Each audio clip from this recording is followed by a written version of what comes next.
The camera on a smartphone is, to me at least, the most important aspect of the phone itself.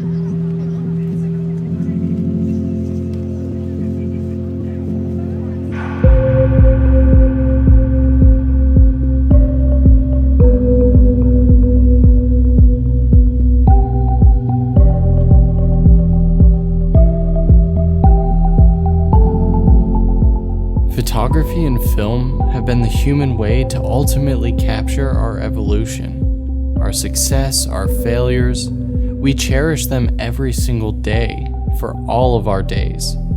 And that's why we care so much about the quality of our smartphone cameras, because it's about being able to look back in every detail and remember what our lives were really like.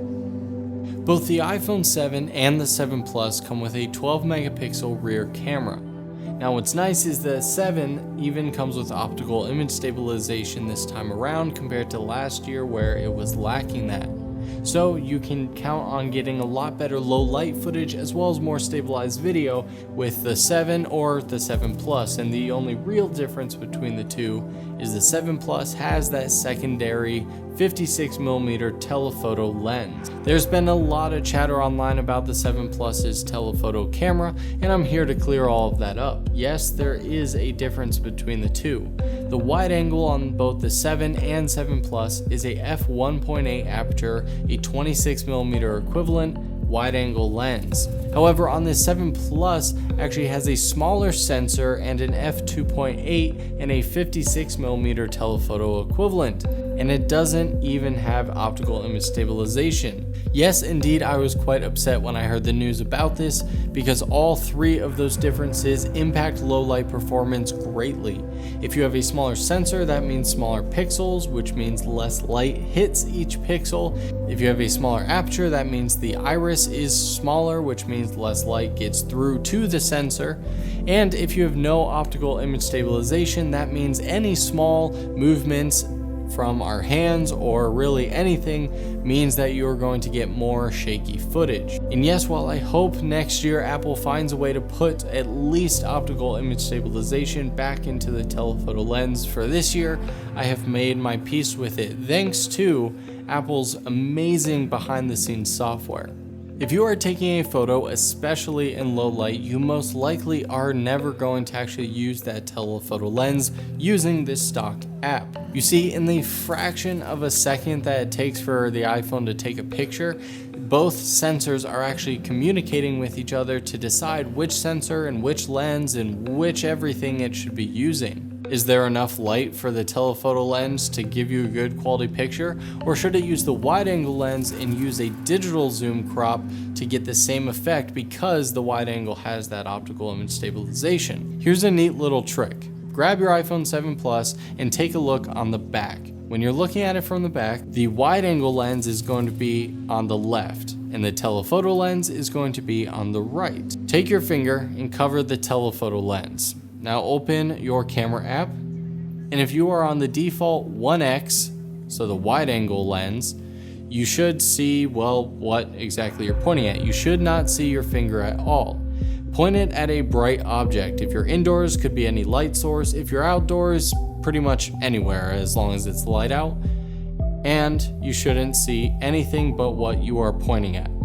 Now if you hit the 2x button, well, the screen should go pretty much black because, well, your finger's there. So if you move your finger around, you should see your finger in front of the lens. Now go to a low light situation. When you're in low light, again, cover up the telephoto lens. When you're on the 1x, again, you should see pretty much everything that you're aiming the camera at. And as soon as you hit that 2x, you actually should still see anything that you're pointing the camera at, and that's because the camera has decided that you are in a low light situation, so instead of switching to the telephoto lens, it's going to use the wide angle but just crop in 2 times because the camera has decided that that will give you a better result than the telephoto lens. Do you feel a little cheated? Well, in my opinion, you shouldn't. I think it is pure genius. Whatever reasoning behind Apple not being able to do optical image stabilization or a wider aperture or any of the hardware limitations, I think this is the best case scenario. A lot of people have said, well, why even have 2 lenses if half the time the wide angle lens is just going to digitally crop in like it used to anyway? Which I would agree with a couple weeks ago before really playing and really testing out this camera. You see, both lenses actually help each other. In the low light situations, yes, the wide angle definitely lends a good hand to the telephoto lens, but also the telephoto lends a good hand to the wide angle in pretty much every other photo. When you take a wide angle photo, the telephoto lens will go in and make sure it grabs as much detail as possible and input that detail into the wide angle picture.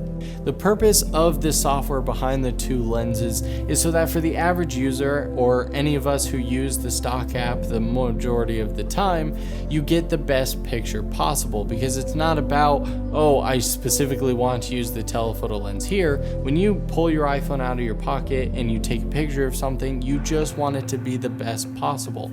And the majority of the time, the iPhone making the decision is going to give you the best overall photo. But sometimes you do want that full control, and that's where if you download a third-party app like Manual or Program, they actually have the lens switchers in-app, and that will guarantee you being able to use that specific lens even if it ends with a little bit of a worse photo. 2016 has been a fantastic year for smartphones, and it's still not over. But in my opinion, the iPhone continues to have the best camera. Thanks to optical image stabilization on the 7 this year, if you don't care about the second lens, I can happily recommend either the Plus or the regular 7.